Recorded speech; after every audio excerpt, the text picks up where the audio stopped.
Hi everybody, it's Miss Jenny. We're going to do a fun little STEM project today. We are going to turn the light box I made a month or so ago.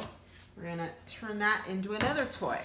So we're going to take out the light we put in there. For some reason there's a screw in there. We'll take that out. The parchment paper we'll take out. And we're going to use tubes. We're going to cut them into smaller sections. Whoops.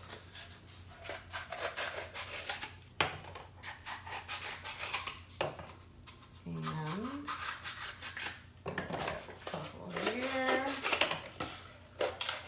Just about, I don't know, 1.5 inches, 2-inch sections.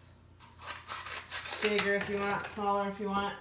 And then we're going to tape them down in the bottom in a little design. So we're going to take a little pause while I do that. You don't need to watch me tape everything down.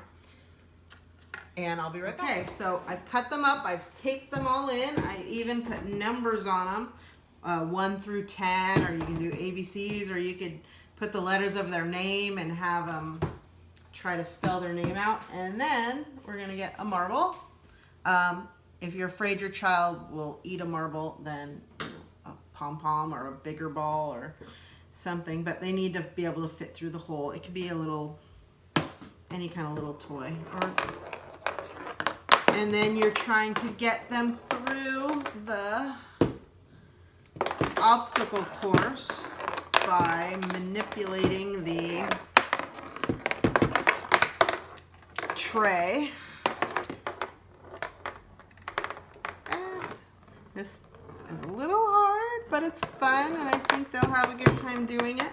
Try to get through every number. This tray's a little hard because it has a little indent all around the edge, a little ledge, so it keeps going in there. But if you had like a little box, it would probably work a little bit better.